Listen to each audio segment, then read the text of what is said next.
একদিন আমাদের গ্রামের একজন মহিলা মারা যান। তার আত্মীয়রা বাড়িতে আসে এবং সবাই তাকে দেখে এবং গোসল করাতে করাতে মাগরিব গড়িয়ে আসে। মাগরিবের সময় সবাই তাকে রেখে নামাজ পড়তে যায় এবং লাশ পাহারা দিতে একটি বাচ্চা ছেলেকে রেখে যায়। ছেলেটি লাশটির পাশে বসে থাকতে পারছে না, সে ভয় পাচ্ছিল। অতঃপর সে একটি ঘরে গিয়ে বসে। হঠাৎ সে দেখতে পেল লাশটি লড়ছে। সে ভয় পেয়ে গেল। কিছুক্ষণ পর সবাই মাগরিবের নামাজ শেষ করে বাড়িতে এলো। বাড়িতে এসে দেখে বাচ্চাটি বসে আছে। বাচ্চাটি অনেক ভয় পেয়েছিল, কিন্তু সে কাউকে কিছু বলেনি। কিছুক্ষণ পর সবাই মিলে মহিলাটিকে নিয়ে যাচ্ছিল। তার আগে আমি আপনাদের কিছু বিবরণ দিয়ে দিচ্ছি। গ্রামে কবরস্থানের দিকে যেতে হলে একটা পুকুর পড়ে, যার পাশে অনেকগুলো তাল গাছ ঘেঁষে দাঁড়িয়ে আছে। তো সবাই যখন লাশটিকে নিয়ে সেই তাল গাছের কাছে গেল, হঠাৎ লাশটি পুকুরের ভিতর পড়ে গেল। সবাই ভয় পেয়ে গেল এবং কিছু লোক বলল যে লাশটিকে কেউ তোলার ব্যবস্থা করো, যদি পুকুরের মাঝখানে চলে যায় তাহলে লাশটি পাওয়া যাবে না।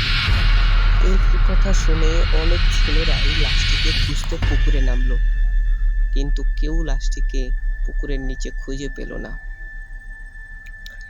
সবাই ক্লান্ত হয়ে যখন উপরে আসলো, তার কিছুক্ষণ পরেই লাশটি সশরীরে হেঁটে হেঁটে পানির উপরে আসলো এবং পাশে থাকা একটি লম্বা তাল গাছের মাথায় উঠে গেল।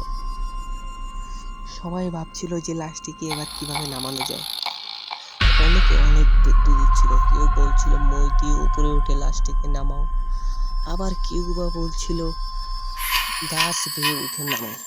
এরপর অনেকক্ষণ খোঁজাখুঁজির পরে একজন লোককে গাছের উপরে উঠানো হলো লাশটিকে নামানোর জন্য, কিন্তু সে ব্যর্থ হলো। এরপর একজন প্রবাসী লোক বলল যে আমি দেখেছি দড়ির মাধ্যমে মই টানিয়ে উপর থেকে অনেক কিছু নামানো যায়। সেই নিয়ম অবলম্বন করা হলো, কিন্তু তাও কিছু হলো না। এরপর একজন বুজুর্গ হুজুর আনা হলো, যে লাশটিকে দেখেই বুঝে গেল যে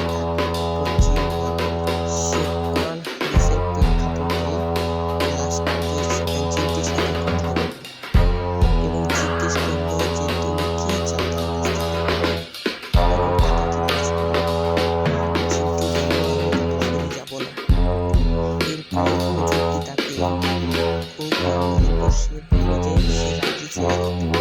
তারপর সে জানল কে যাবে তা সে বলল আমি যাওয়ার সময় উপরের তাল গাছের পাতা ভেঙে চলে যাবে এবং মসজিদের পিছনের বড়ই গাছে থাকবে। হুজুর রাজি হলো। তারপর সে জিনটি চলে গেল। অতঃপর মহিলাটি দাফন হলো সফলভাবে।